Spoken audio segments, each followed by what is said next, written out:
What's up, Ragin Nation? How's it going? This is Alex here, and you're watching the Ragin Nation Show. This is just a web series. We're talking about all things that matter in the world of upcoming films. In this episode, we're going to be talking about a lot of sequels and also a reboot to a franchise that nobody asked for. We're going to be talking about John Wick 2, Furious 8, Prometheus 2, and also the reboot to Men in Black.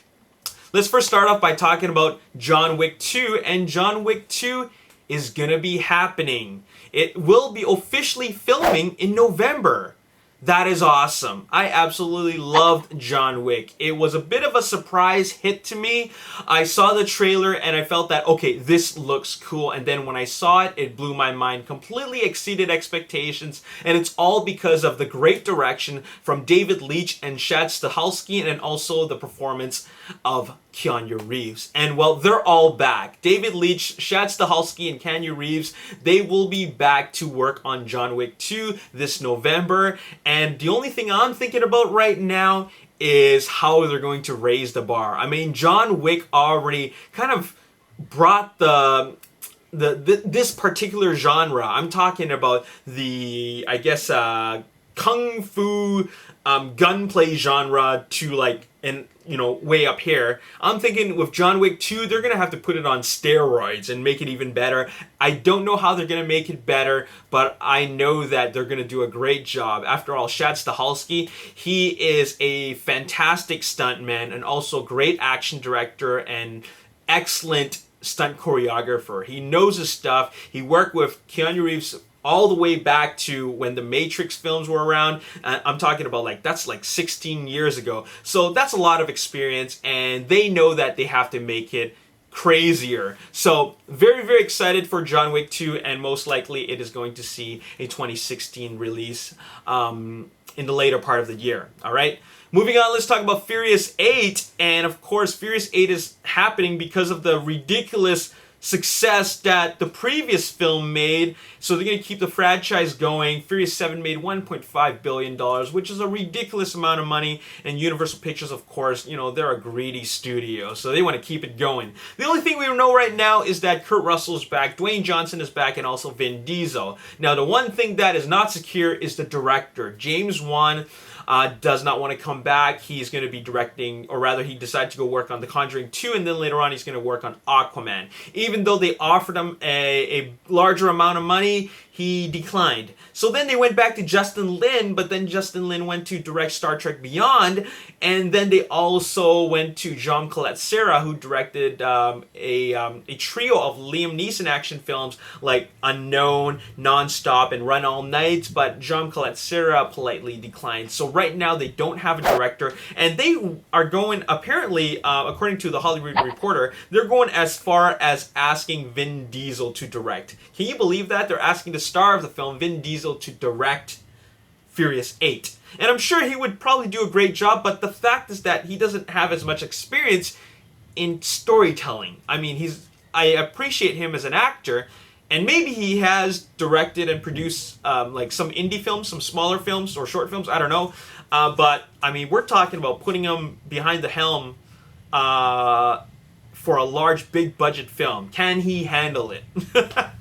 It is his story, but I don't know. I think they're gonna need someone else with a little bit more action film experience. So I don't know. What do you guys think? Who should direct Furious 8? Let me know in the comment section below. They, as far as I know, I believe they intend to film, or rather start filming in April in New York. All right, so that's going to be a big task. Filming in New York is not an easy task, all right? So hopefully they can get a director who can handle the hecticness of that, all right? Moving on, we got to talk about a reboot taking place over at Sony, and you know Sony is big on reboots. After all, they rebooted Spider-Man, they rebooted Ghostbusters. Heck, they rebooted 21 Jump Street, the TV series, into a film. Now, that was a successful reboot, okay? But now they want to reboot Men in Black. And get this, they want to turn it into a trilogy, and Will Smith is not attached at all, all right? that's not surprising to me. After all, Will Smith is expensive, and he's kind of got his own schedule, which is already loaded, okay? So Will Smith not coming back is not surprising to me. But the fact is that Will Smith made that character. Will Smith made Men in Black successful. The fact, Agent J, played by Will Smith, is, I can only imagine him being played by Will Smith, okay? And the duo, Tommy Lee Jones and Will Smith together, the chemistry is so perfect. It's something you just can't replace. And so I feel that a Men in Black reboot is one of those reboots that nobody asked for. But of course, reboots aren't dictated by fans, okay? Reboots are dictated by studios who don't have any ideas. Like Sony, after all, they decided to make that all-female Ghostbusters reboot, which I still think is ridiculous. But anyways, yeah, they want to reboot Men in Black as a trilogy and without Will Smith, and it's in talks right now. Okay? Now here's the crazy part. Men in Black, I think, was great as a single film, a standalone film.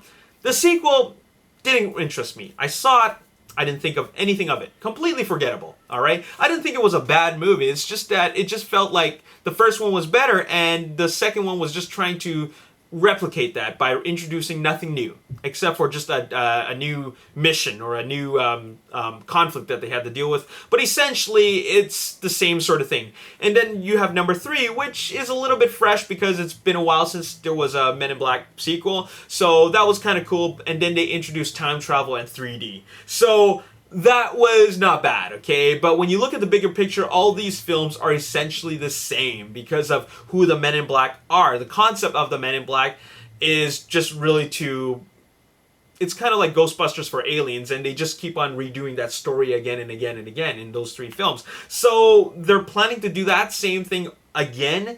I don't think it's going to be a good idea. I don't think it's going to do well in the box office. I don't think it will be a critical success. And without Will Smith and Tommy Lee Jones, you won't have that charm that the first one had. So, bad idea, but they have the rights to that franchise, so they might as well milk it. I mean, if you're a business, you're a studio, you're a company, you just roll with what you have, all right? So they just try to make money with their existing resources. That's what they're doing, okay? So that's enough about that. Let's talk about Prometheus 2, a film that I'm really, really highly anticipating out of all these films that I've mentioned.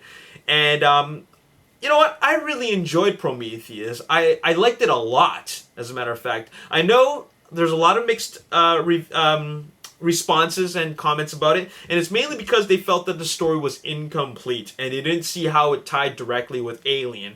And I'm just thinking, that's just Alien fanboys ranting, okay? But for the movie as a whole, it was very entertaining. You had a beginning, middle, and end, and I thought it had a very, they closed it really well. They ended it really well. So I was entertained from beginning to end. I really enjoyed how Ridley Scott handled the mythos, but, you know, I didn't feel it was necessary that the ending had to 100% connect with Alien. I wasn't completely concerned about that. I just wanted to see a new installment in this mythos, this timeline of the Alien saga, all right?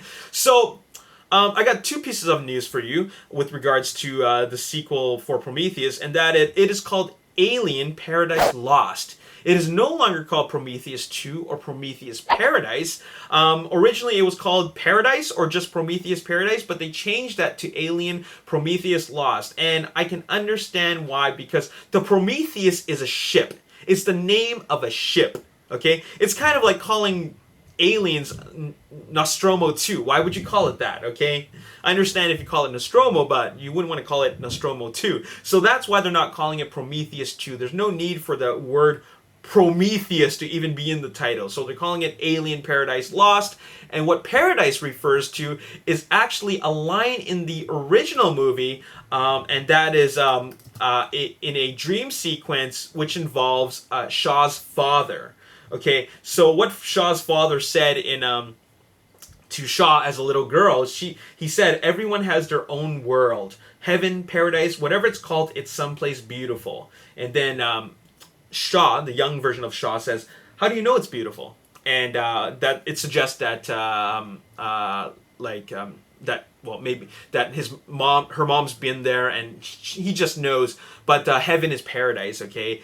And so there's a place beyond that, and that is paradise. And that's what it's referring to with regards to the title being Paradise Lost. And the fact that they're putting the title Alien in there kind of shows the audience that they want to not just use it for marketability and cash in on the fact that it's part of the Alien saga, but also reminding people that this connects with Alien. We're getting closer to the connection. And that leads me to talk about the next little bit of news with regards to Prometheus, is there's more than one sequel. It's not just Prometheus 1 and 2. There could be possibly Prometheus 3 and Prometheus 4. Essentially, Ridley Scott is pulling a James Cameron on us. Okay? And so what we saw is not the first half of a bigger picture. It's probably a third or a quarter. All right? Because I think that what Ridley Scott has is that he's mapped out the story, but he just can't seem to fit it in a single film, or 2 films or 3 films. He needs to fit it in.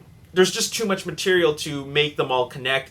And he kind of wrote the story to the point where it just has gone too large. So therefore Prometheus is most likely going to be told in 3 or 4 films. He just doesn't know right now, okay? So here's what he had to say.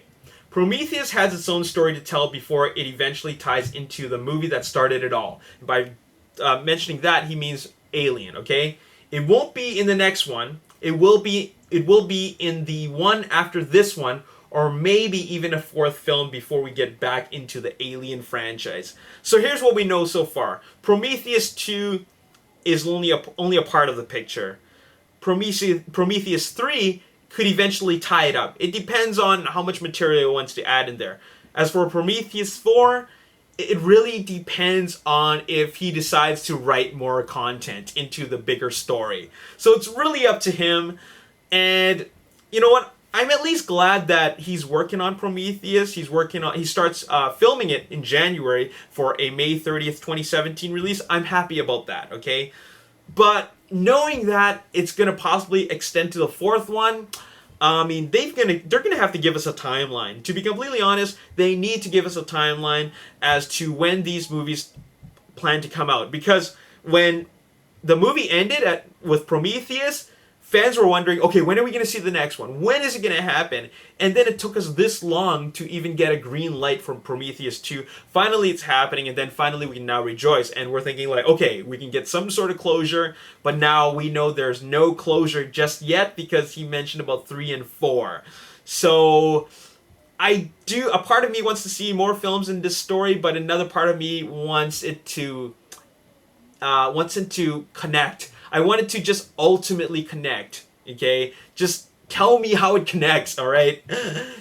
I just want to see these movies, so give us a timeline. Give us a timeline. I want Ridley Scott to tell us, like, Prometheus 2 coming in 2017, Prometheus 3 coming in 2018, Prometheus 4 coming in 2019 or 2020. Give us that timeline. At least we know that it's not going to be like whenever you feel like making another Prometheus film, okay? So anyways, that's all I really have to say in this video. What do you guys think about anything that I've talked about? I've talked about John Wick 2, Furious 8, and Men in Black Reboot, and of course Prometheus 2. Let me know in the comment section below how you feel about any of these films. Who do you want to direct Furious 8? How do you feel about a Men in Black reboot? And also, do you think it's a good idea for them to make a Prometheus 3 and 4? Do you think they could just wrap it in the second film, or do you want it to keep on going? Let me know in the comment section below. And as always, if you enjoyed this video, hit the like button, subscribe to the YouTube channel, like me on Facebook, The Ragin Nation. Also follow me on Twitter, @RaginNation. My name is Alex. Thanks for watching. I'll see you next time. Peace. Which looked fantastic, but we don't seem to get enough of that. And in fact, you don't get a whole geographical sense of where things are in relation to